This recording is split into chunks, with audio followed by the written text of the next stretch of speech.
Welcome everyone, and thanks for joining us today as we hear about how to navigate the environmental and ethical complexities of artificial intelligence, or AI. We're delighted to be joined by Mary Stevens, who is the Experiments Program Manager at Friends of the Earth, Peter Langebieke, the Global IT Director at Greenpeace International, and Camille Boujassi, who is a Senior Business Analyst also at Greenpeace International. Before we begin, I've got the usual bits of housekeeping to run through. Please could you pop your names and organizations into your Zoom profiles. And we are also recording this session, which will be uploaded to our website afterwards.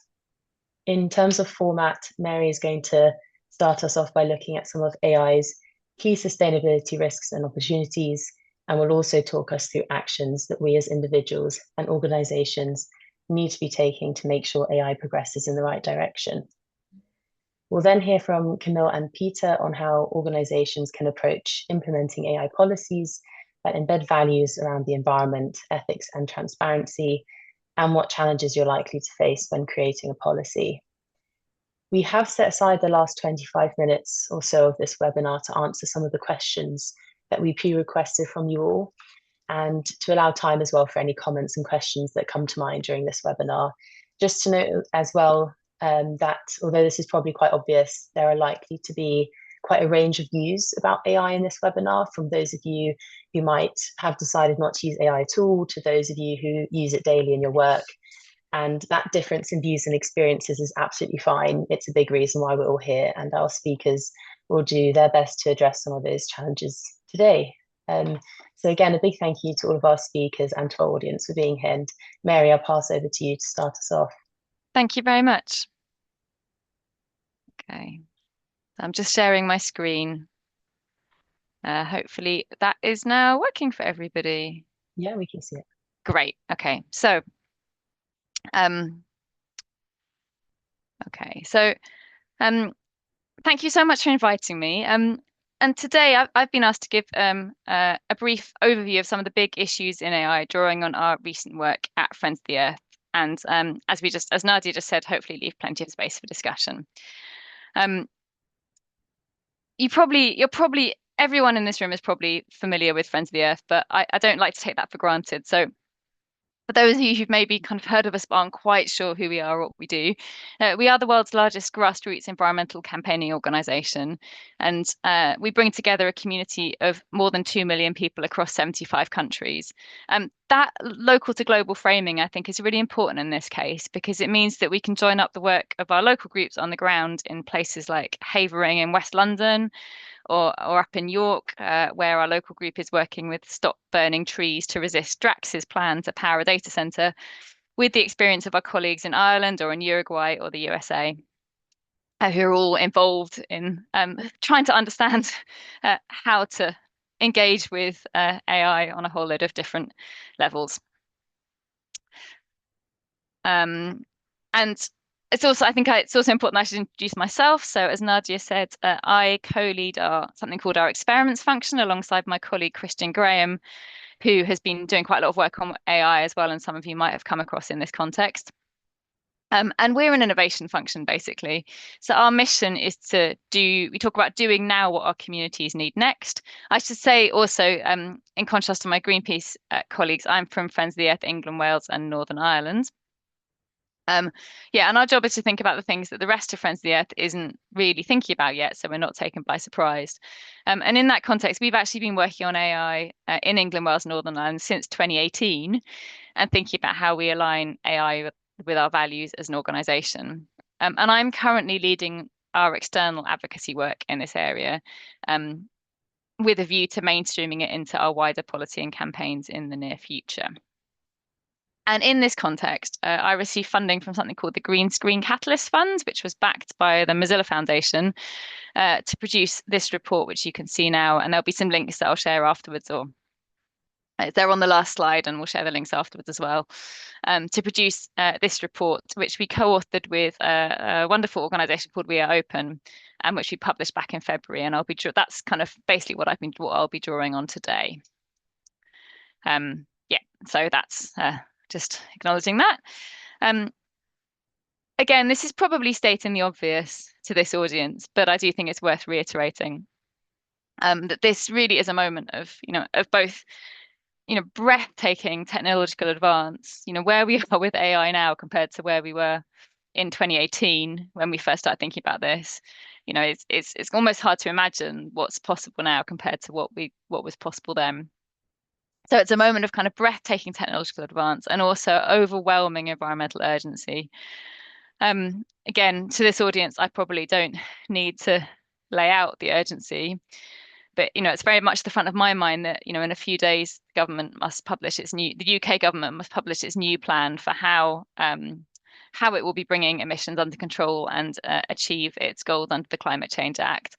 And that new plan is having to be published after the last government's plan to meet the targets that were set out by the Climate Change Act were found following legal challenge from Friends of the Earth to be unlawful twice.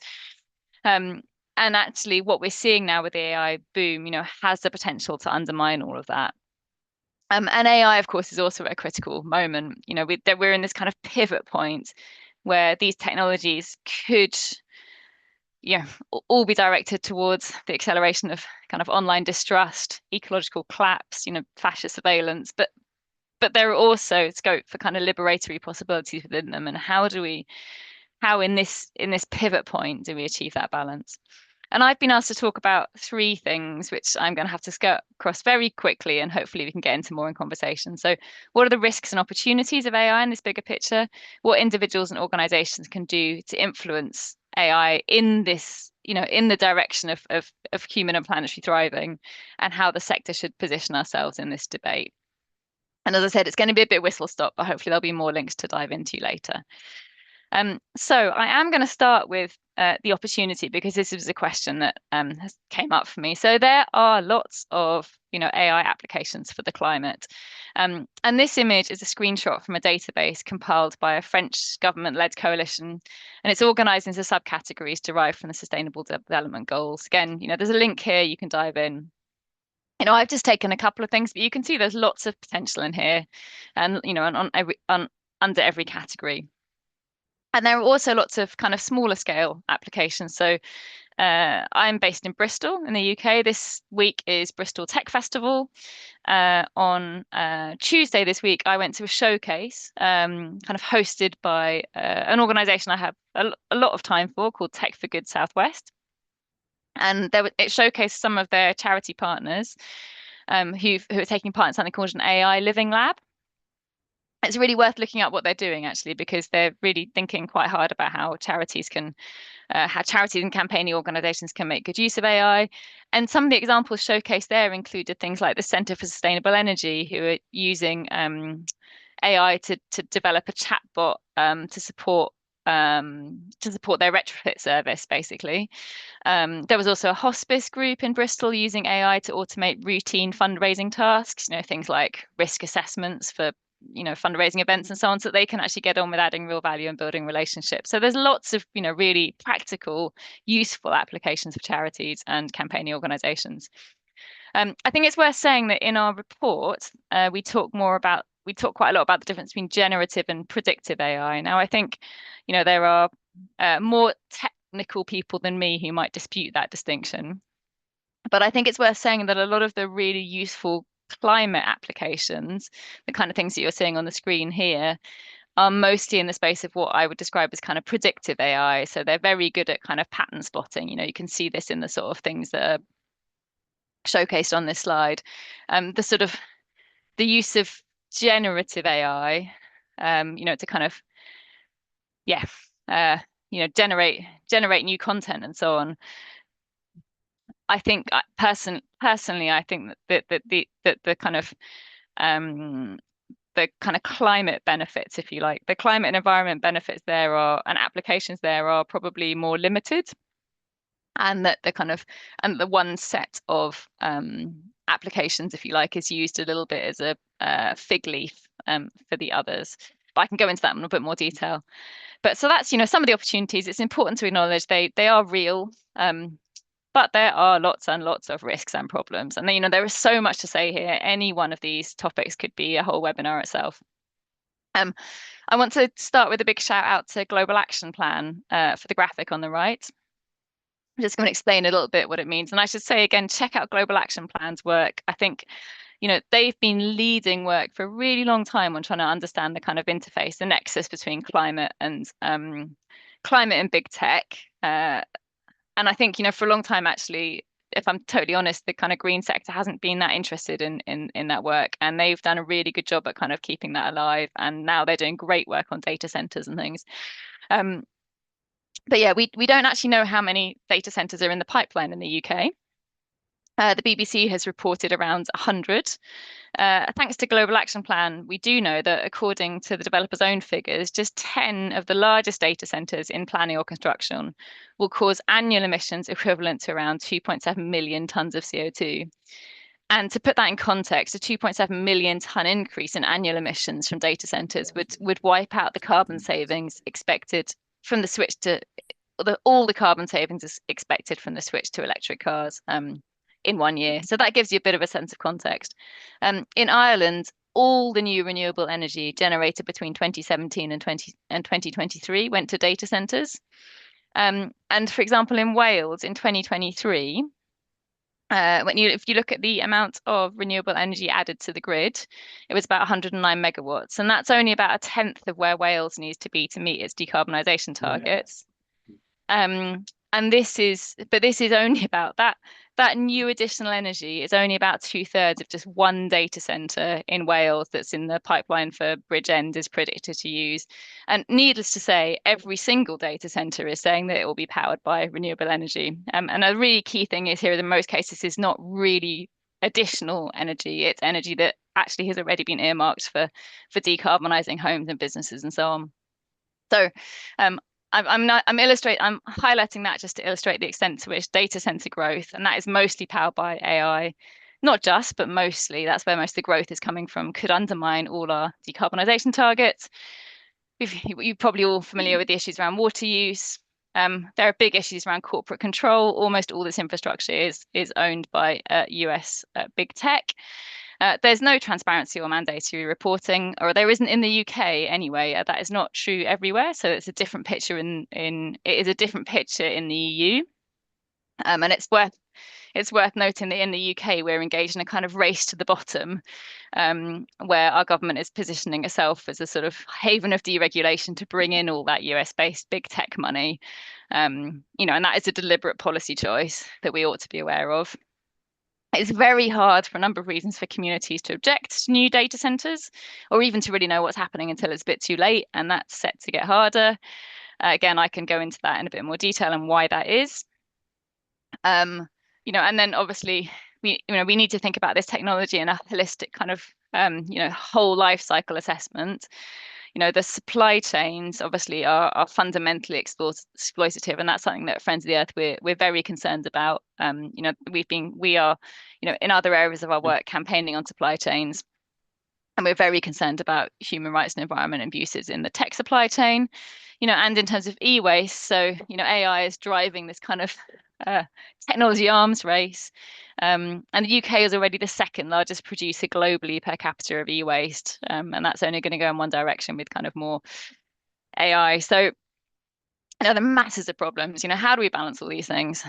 Oh, and another thing, I'm not going to dwell on this, but because of all this energy demand, AI is throwing a lifeline to the fossil fuel industry. So we have seen recent examples of how AI is being used by the fossil fuel industry to essentially to lobby to slow down decarbonisation targets. And I think if there's one thing that I would really like you all to take away from this, I think it's that actually my view is that we really need an informed national conversation about the cumulative impact of all this infrastructure, what it's really for, how much of it we really need, who should control it, and how it should be powered. And at the moment, we're not getting that at all. We're just being told that actually, data centers are good for growth, but what sort of growth, what for, who's benefiting, that conversation isn't happening.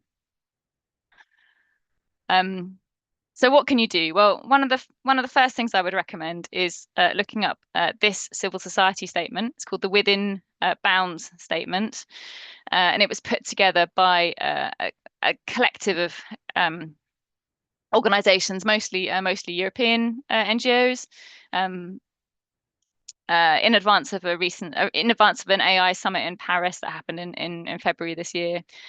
It's got 5 really, really good principles in it. They're the ones you can see listed on the right. And although I don't think they're accepting signatories anymore, I think taking a look at those, getting your organization to think about what it would look like to kind of adopt those principles as basic, what should our basic policy position on AI be? I think it's really valuable. I'd really recommend having a look at that. And then in practice, well, again, our report that I talked about, takes a slightly different approach. So we set out 7 principles for your own use and approach. And what's different about the way that we've done our report and our approach is it combines some genuinely practical recommendations with recommendations for advocacy. So we tried to do those 2 things. One way to think about this, I think, is to think about you might know the model of kind of spheres of control and influence. So I think it's quite helpful here to think about what are the things that are within our control? What are the choices that we make in terms of our own, usage systems, whatever. But also, where do we have influence in this system? There are some things that are going to be harder for us to influence and some things that are going to be easier. And when we do have influence, how can we use and extend it? So when I'm thinking about influence, it might be things like, actually, can I make sure that I am asking questions of my suppliers whenever we're kind of procuring AI systems? If we're procuring AI systems, can we ask them questions about environmental impact, for example? That's a practical advocacy way of using our influence. And our principles are designed to help people like you find a balance and navigate this very polarized landscape. I'm obviously not going to go through them all because that would, again, take quite a lot longer. I'm just going to have a look at one, the first one. This is the curiosity principle. And I think here the point is that it's really important, I think, to stay engaged and curious about these technologies. As we heard at the start, there might be some of you feeling, I don't want to have anything to do with this. And I totally understand that. There are days when I feel like that myself. But I do also think that we need to be kind of getting messy with these technologies, experimenting responsible in order to understand them, to be a credible voice for a better vision. And hopefully, we're going to hear a bit more from Greenpeace about what experimenting responsibly might look like. Because one of the most important and powerful things we can do is kind of stay engaged with this. And I think this gives you a sense also of what's in the report, just looking at this now. So we have some genuinely responsible practices around what does curiosity look like? I sometimes find myself seeing things and I think, okay, AI is the solution here, but what really is the question? People are often starting with AI as the answer rather than thinking about, do you really need this tool? Is it really the right tool? Is it proportionate? Is it appropriate? What is the value that AI really adds here? And sometimes it really will add something, and that's brilliant, go with it, but make sure we're always asking those questions. And I would add into curiosity, kind of the flip side of curiosity is don't be afraid to ask what might feel like stupid questions. They're almost certainly not stupid questions, and we need to keep asking them because actually I think there's an awful lot hiding behind the AI hype that the stupid question can help undermine. And then our report also has a guiding mindset that I think it's worth bearing in mind.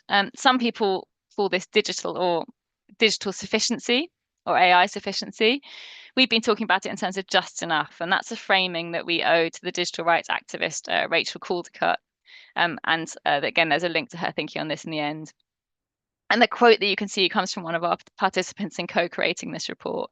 But part of that curiosity is to adopt this practice of just enough, just enough AI to do what we want to do. And I really like this idea of resistance, care, and critical thinking around our approaches. So to wrap up, I think there are just a couple of summary points.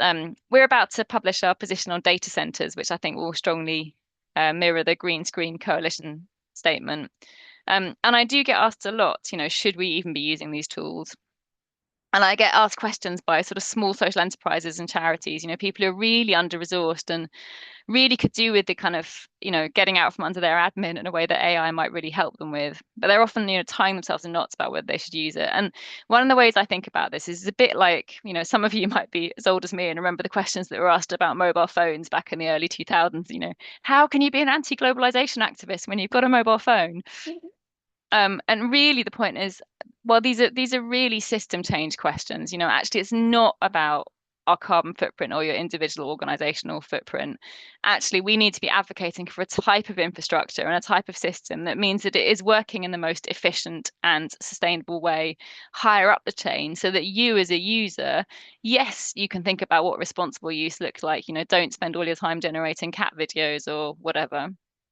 Um, but actually, as a small scale responsible organizational user, you should be able to do that with confidence that actually that is using infrastructure and systems that have been designed with sustainability in mind and designed in line with planetary boundaries. So we need to be pushing for system change, not carbon, not kind of thinking about pushing it down to individual users. We need to be thinking carefully about our kind of sphere of control and what we can control, where are the things that we can do. I talked a bit about asking questions of suppliers, for example, but also what do you know about whether data centers are planned in your area? You can look that up on a Global Action Plan, have a tool for helping you look that up, but it is incomplete, and that might be a question you might want to raise with your local councillors, for example. And then I would say, and then proceed with care. But do proceed, keep being curious, keep exploring, and hopefully that way we can start to um, derive the benefits that AI, I think, can undoubtedly bring without compromising everything that we are all, campaigning for and fighting for at the same time. So, and then just a final plea, if you would like to stay in touch with this work, and we are thinking very much about how we how we kind of build a network of campaigners in this space so that everyone is kind of doing the bit that they can do. I've talked about Global Action Plan. There are lots of other people involved in this work too. Yeah, if you'd like to hear more, be part of that kind of emerging network, then do get in touch with me. Here's my email address. And I think at that point, I'm going to stop sharing and I'm going to hand back to Nadia. Thank you very much. Super. Thanks so much, Mary. Really, really interesting, quite a terrifying graphic as well that you shared right at the beginning. But yeah, we'll move on swiftly to Peter and Camille.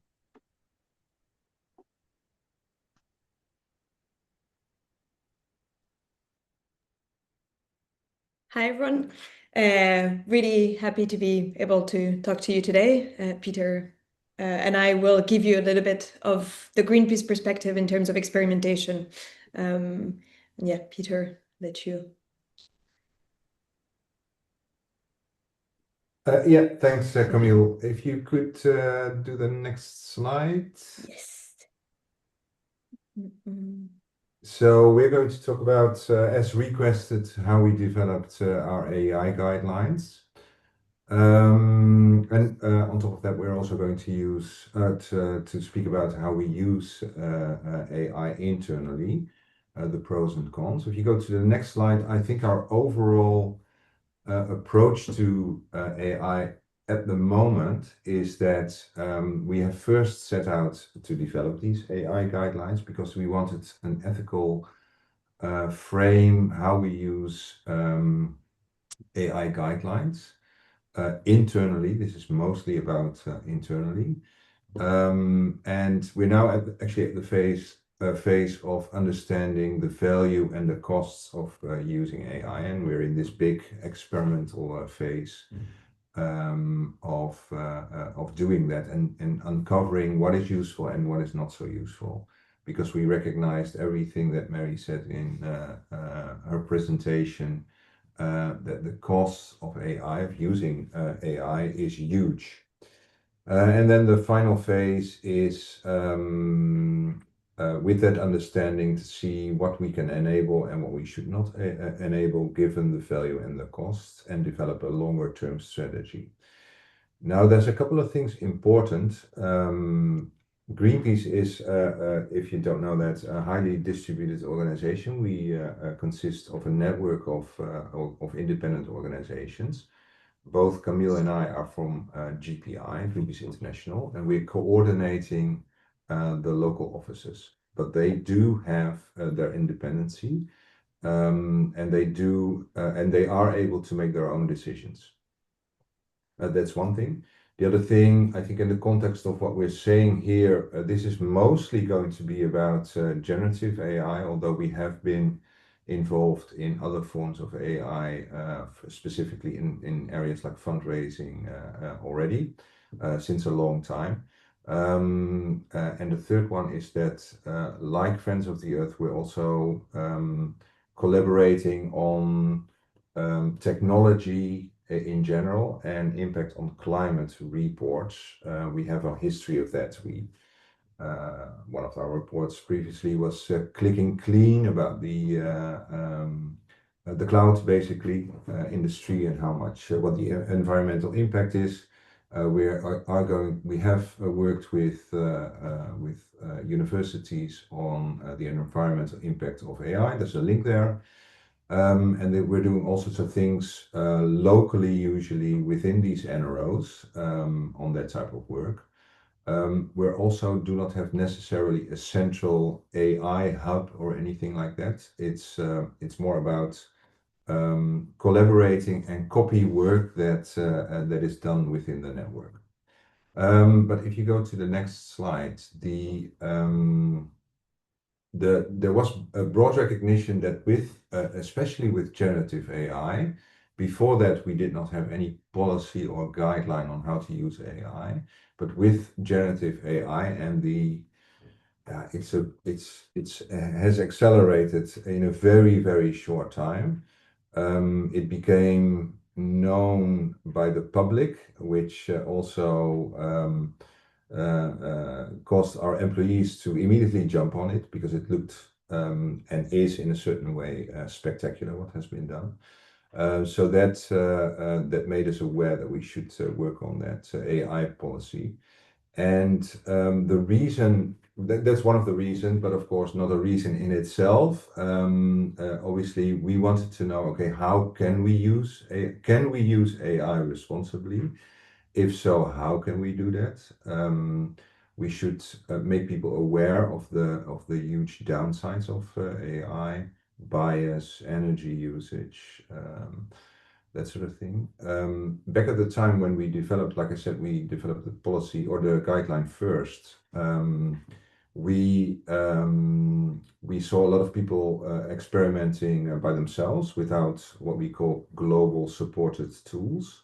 And we did not support generative AI in any of our global tools at the moment. So we also put an emphasis on safe usage, for instance, with data privacy and that sort of thing. The overall goal was to still let people experiment in a safe way, but make people aware of the downsides of AI and let them use it responsibly. We developed this in a network sense. So we developed it with multiple people, like from tech, from comms, from legal, from campaigns, from fundraising, etc. It was senior leadership was a task giver, but it still was guidelines. So it was not a policy that people had to abide by. That is very difficult in general in a network organization such as ours. But it was more like a strongly recommended guideline. And the core principles in the guideline was that we should always have the human in front and center of using AI. So the human should always be in the loop. There should always be a check on the content that was generated, and humans should sign off on anything. Like I said, the focus was on security and privacy. There was also strong guidelines not to use it externally, not to use real life photos in campaigns, not to use generative AI in general in campaigns. So it was very much the recommendation to keep it internally and only feed internal information maximally have given our information classification, so no restricted information, do not feed it confidential information and all that. And we made people aware of the ethical, socio-economic, resource usage challenges that come with AI. And we hoped, and I think by and large, we also succeeded, I should say, that people would use it responsibly. There has been also, and there is still is an external version, and we also created from a huge document, which was 55 pages, both a slightly shorter external version and a one-pager that you can see a picture on the right. Was it a success? Yes, in the sense that most of it still holds, but there was also challenges, and Camille is going to talk about these challenges. Camille. Yeah. So I think one of the main challenges is that the document is very long. It's 55 pages in its current form, so it means it's quite overwhelming, and people that are maybe not so tech savvy and all of that will maybe not read it thoroughly, or will read it once and forget about it. So I think that one pager helps a lot because it gives all the important information for people, but it still lacks a lot of applicability. So it's like, what do you do for text? What can you do for images? And like we have there was quite a strong agreement in terms of like external images, but there still was a lot of interpretation. And I think that's something that was in the beginning quite good because it meant you could have different offices having their own interpretation, but it did create challenges with things that we would have interpreted against the guideline, for example, not like being respected. And then the fact that it was called guidelines as well just didn't give it a very strong mandate in terms of where is the line. So I think in terms of applicability, there was still, too much room for interpretation. But the good thing is we have not seen a lot of changes needed on it. It still holds pretty strong, and it's almost 2 years old now. So it's really nice in terms of principle and how we want to approach it. But that's kind of why we're looking to actually create a policy around it. It's to make something that is much clearer. Right now, we have a first draft, and it's only about 5 pages and very, very clear do's and don'ts. So what can you do with text? What can you do with audio? What can you do with videos? All of that. We think it'll make it a lot harder to have interpretation, and it also created a lot of really interesting debates because you have to start deciding where the line is in a lot of places where you didn't think you had to. So I think that has made a very interesting conversation across the network. And it also is really about having that discussion, having that commitment across the entire network, having transparency core principles, and making sure that like the human in the loop is core to what we're doing, and that there is accountability around what we're doing. So we don't want to see AI slop where people don't take ownership of their work, or expect that the sources that they got from an AI tool hasn't been verified. That's the education that we want to make sure that people always take this and verify their sources, verify whatever they're putting outside. And we anticipate right now that it'll be about a yearly review cycle. So we can keep us with technology, but we will see, maybe we'll have to do it a bit more often, or maybe less often, like the guidelines, which held quite true to time.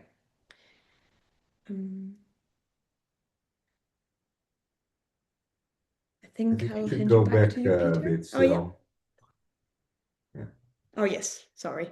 So I'm going to talk a little bit about the external world and transparency of, like I said in the beginning, we are, and it is not really in this presentation because it's not really our expertise either, but we are going to campaign on AI.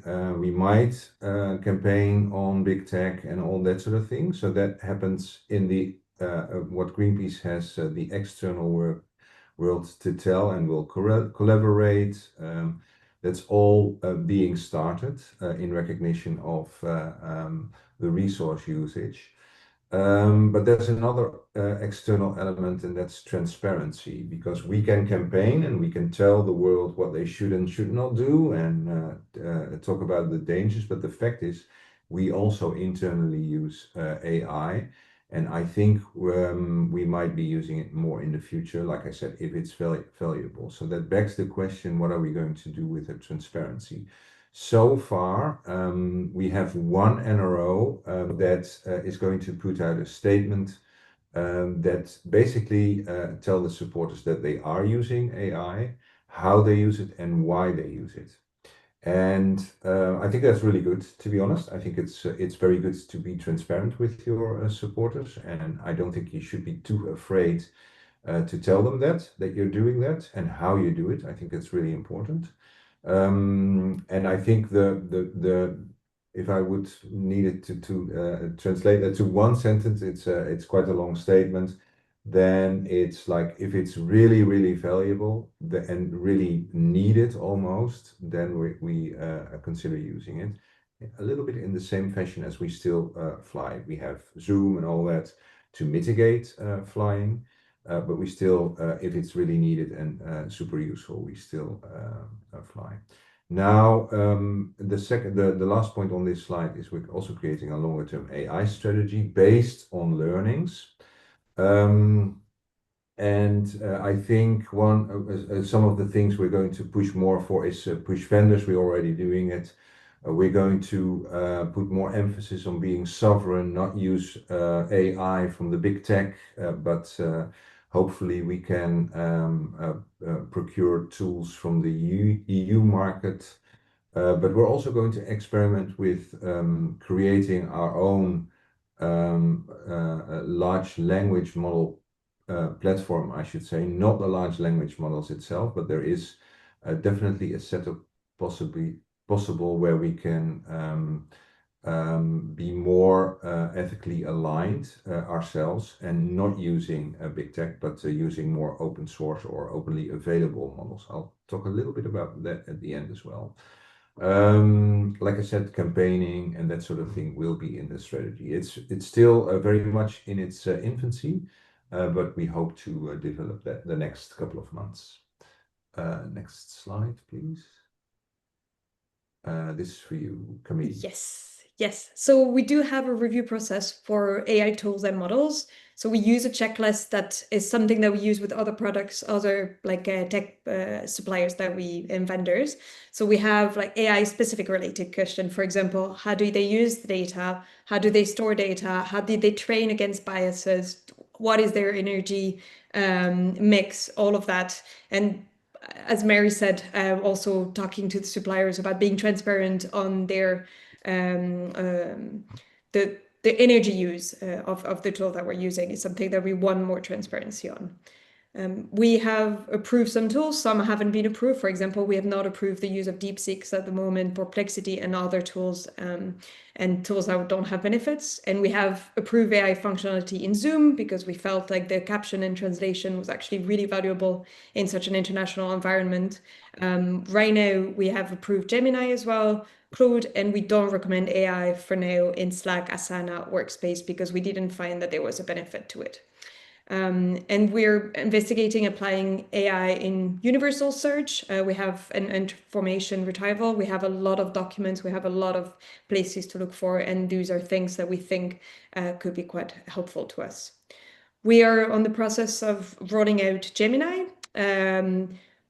This is something that we're still experimenting with. So we found that there were some good use cases, and we really want to keep on assessing what's useful, what's not useful. And we also want to make sure that people actually have an access to an AI chatbot, because we know that people have been using ChatGPT and other places. And while we do have recommendation on how to do that, we are not certain that it is safe. So we want to make sure that if they are using one of these tools, that we at least do it in our own environment with our own privacy settings. And we provide training, we provide supports, we talk about the issues with AI. We also talk about what are good cases, what are wasteful cases. And we are keeping on experimentation, which I think, Peter, you would like to talk a little bit more about. Yeah, I'll keep it brief. So we are constantly with making Gemini available for everyone. Individuals and groups and teams, etc., can experiment what value generative AI can bring for us as an organization. Obviously, we have and are still continuing to experiment with things like machine learning for predictive AI. And one of the interesting things I think we're also doing is that internal building our own LLM platform tool set. Basically, we're building a knowledge base or a RAG, if you're familiar with the term, where you combine LLM functionality with your own data, so that you can query your own huge knowledge base across different systems in order to get like answers to your questions rather than links to answers to your questions. And there's huge benefits to that. We can choose our own models. We can choose models that are more ethically aligned. We can determine the hosting ourselves. We're completely in control of our data. We think we can get better answers and more relevant answers because we know the documentation. It's fully verifiable, all the answers. We only use resources that we really need. It's far more affordable than buying off the shelf. It's not sensitive to any price hikes, which will come.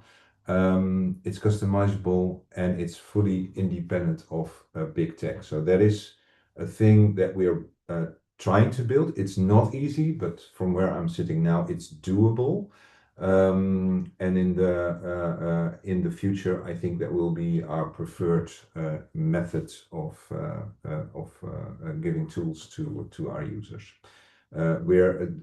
So we're a very SaaS heavy, big tech heavy dependent organization at the moment, but I think we're steering that in a different direction, as said, part of our overall strategy.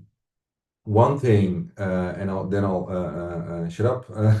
I'll also say is that about the boom and bust question, there is no doubt in my mind that this will it will bust at some point, in the sense that I think the number of use cases are probably far less than people now think they are. I don't think it has much potential for leading to general artificial intelligence. Some people expect that from this technology. I don't think it does. But maybe more importantly and more practical, I think now a lot of the tools are free or with huge discounts, etc. And I think the billions and billions that are put into this, they need to be at some point returned, if you like. So what you will typically see, as always, is we always call it the drug dealer approach. They try to get you, and then in a few years' time, you're locked in and you need to pay. I think that's one of the bigger risks. Also, a reason why we are a strong proponent of developing ourselves. That's it. I hope we kept a little bit in time. Yeah, we've still got well, a good 15 minutes for questions, but thank you so much, both of you, for giving that. But I'll move on swiftly to the questions we pre-requested from our audience before we hopefully still have a bit of time at the end for comments and questions that have come up during their presentations. But one of the first question, I think it's more directed at Mary, but Peter and Camille, please feel free to jump in if you have thoughts, is that who should the burden of responsibility for the environmental damage caused by AI most sit with? The user, the tech company, or governments? I mean, yeah, this is a great question. Like most of these questions, it's not it's not an either or question. I think everyone bears some responsibility. In kind of order of priority, I would say that the tech companies, a small number of big tech companies probably bear the most responsibility. I think the failure of governments and of international governance to stand up to them is also kind of deeply responsible as well. So I think there's something about that relationship between kind of big tech and government. I think there are user behaviors that are unhelpful, and I think our kind of unwillingness to look into what our digital lives are founded on kind of the idea that we can just kind of push everything out to the cloud.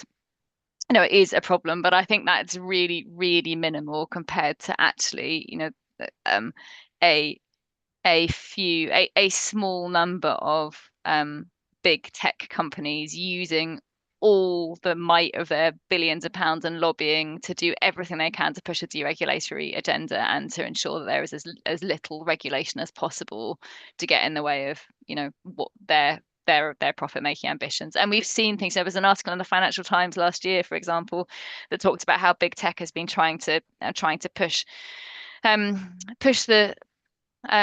the UN to water down the way that to change the way scope 2 and 3 emissions are calculated, for example. And they are really, really intent on planet burning, I think, and we shouldn't lose sight of that. Yeah, to add to that, I think it's actually knowing the big companies, knowing the commercial world, I don't think they will ever seriously take the responsibility. So that leaves us and the governments in the end. We should push them, we should make legislation, we should do everything we can to drive it into the right direction. And I think also the NGO sector would be is there to push governments and change the minds of the public so that they vote for the right politicians, if there's such a thing. Yeah, great question on that one. So this one's probably quite a very relevant but quite tricky question, which I think each of you could weigh on. But how do we ethically and environmentally justify using AI machines that use a huge amount of fresh water when there are humans who aren't afforded the same luxury? And how do we justify paying for AI models when their companies also supply their AI products to the military-industrial complex, surveillance, policing, and oppressive regimes? This is another one for me to start with, isn't it? I'm not for a moment going to deny those issues. And I would also urge you all to look at a story that there was a Guardian investigation actually that came out last week looking at the Microsoft in particular's role in enabling the surveillance operations of the IDF.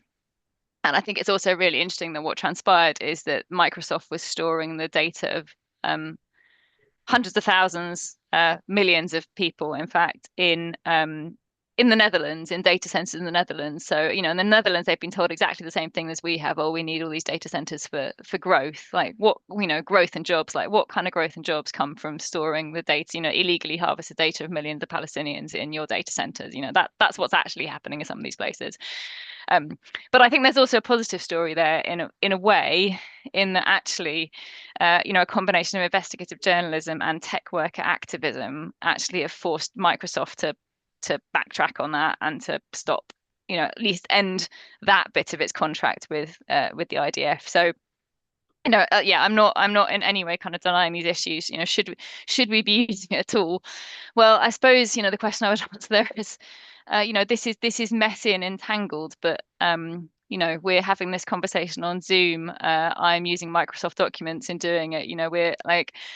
We are all entangled with all of this technology in all sorts of ways all the time. And I'm not sure that not using AI, unless you're going to actually completely kind of cut yourself off from stop using any form of digital service, is very likely to address any of those issues. So I think it's about responsible use, asking questions, and supporting the people who are organizing, like those actually very brave kind of Microsoft tech workers and others who are kind of get informed and get educated about what's happening, and trying to challenge those systems at the same time as recognizing that that separating ourselves from them is very, very difficult. I know that's a very kind of morally unsatisfactory answer, but I don't have a better one. Yeah, very difficult one to tackle. I don't know, Camille and Peter, whether either of you have thoughts to share, but if not, I can move on to the next question. No, I think I'm a bit the same, to be honest. Again, I think we should push the sector, push the industry. I think self development, self-hosting, all these type of things are all small steps in the right direction. But I do see also great value also for an NGO to use the technology. So, like I said, I think we should find some balance, but it will, as with many things in life, it will not be ideal. I mean, everyone understands what it would be for it to be ideal, but that's just not realistic, at least not in the short run. And I think we should push for more ethical tech in the long run. Yeah, absolutely. This next one is probably more to Greenpeace, and I think you could maybe talk a little bit about the challenges you've experienced within your organization when it comes to people's opinions about using AI. But also, if people who are attending would like to share their thoughts on this question, which is that I feel I still don't know enough about using AI. It would be helpful to understand how much AI is being used in other organizations and whether to be cautious about how it is being increasingly used across the board. I can kick that off. I think it's really important. I'm sticking to generative AI for the moment. It's really important to understand what it is and what it isn't. And everyone says, yeah, it's a generator of the next possible likely word. That is not a very good explanation. I think you should give a much more elaborate explanation and some very clear examples of when you can use it and when you should not use it. Some people have crazy ideas about what it can do for you, and just a good recognition of what it can and cannot do it helps also already, because half of the things that you thought it would do, you can just skip over and just do it in your normal job. That's a huge saver. I think you should also make people really aware that they should not create videos and pictures because of the energy usage. There's hardly a good use case for that. I just read this morning we have a report where a certain campaign in Greenpeace used generating pictures. And it turned out to be really bad pictures in the end, not useful at all. So that is also interesting research. And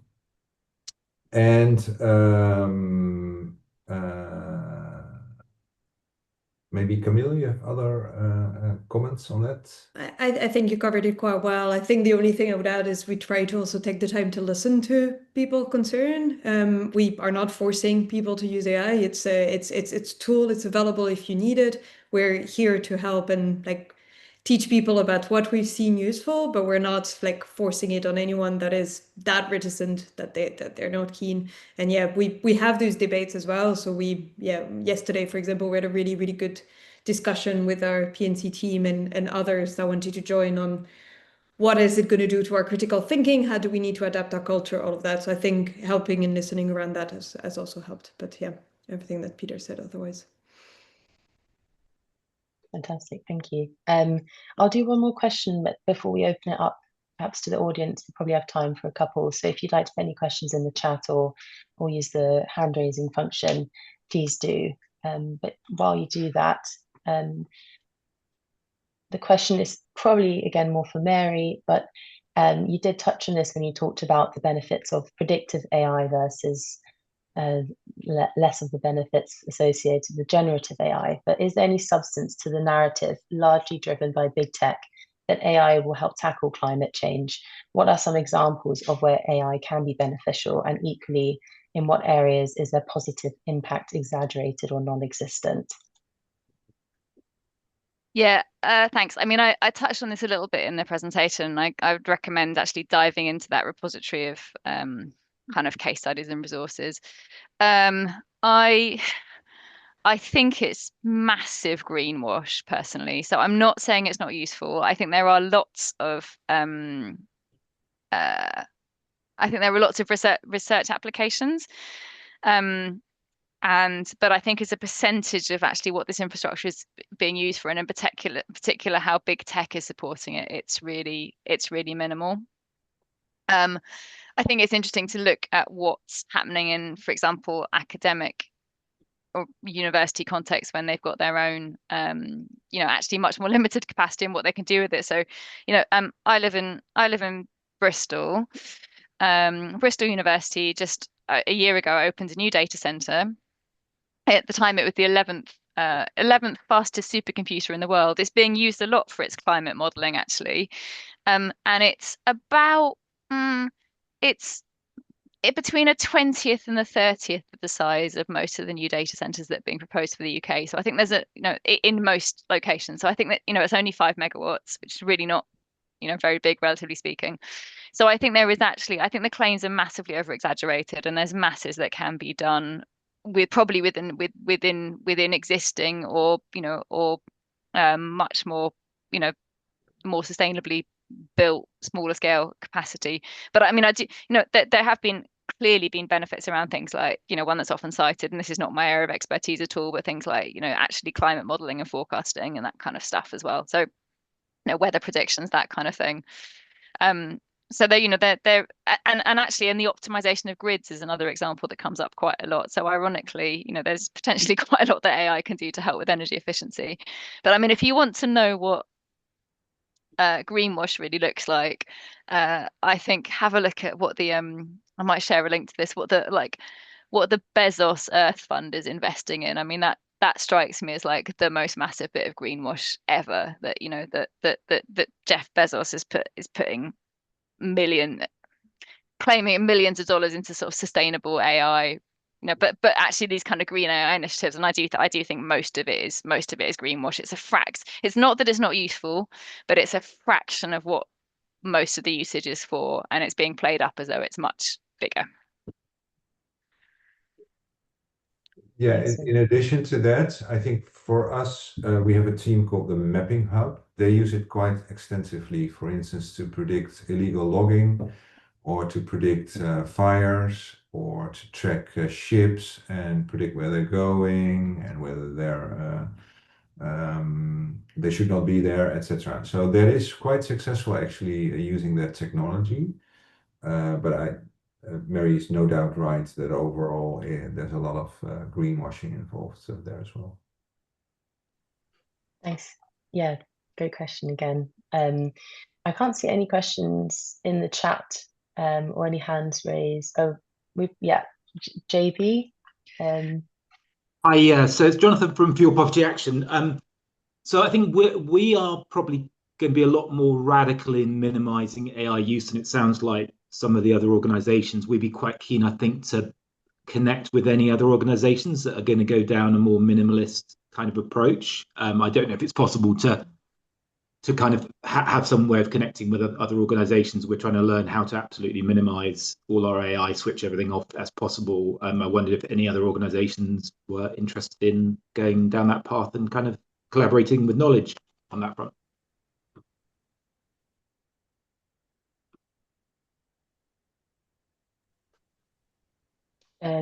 If that's a more open question to the audience, Jonathan. Well, yeah, I guess so, because it sounds like the speakers are all going down probably a different path than the one we're going down. So I was just wondering if any of the audience were going to go more minimalist on it. Yeah, that's a fair question. I think if people want to respond in the chat with thoughts on that, that's absolutely fine. I realise we only have about a minute left, but perhaps we take one more question, and if people have time to stay on, that is fine. Otherwise, please go, and any questions we haven't got to, please email them to me and I can pass them on to speakers. But actually, we probably should do that with all the questions, because it is 12 o'clock. But so I'll just wrap it up. But yeah, the rest, David and whoever else had questions, please do email them to me. But a massive thank you to all three of our speakers for being here today and answering some really, really tricky questions, and hopefully coming up with quite thought-provoking answers as well that you can all take away and discuss amongst yourselves and within your organizations, and hopefully foster a bit more collaboration in this area as well going forward. But yeah, as mentioned, we'll share the recording from this session, and all the slides and links as well that were shared will also be emailed around. But yeah, thank you again to everyone for attending, and thanks to Mary, Peter, and Camille as well. Thank you.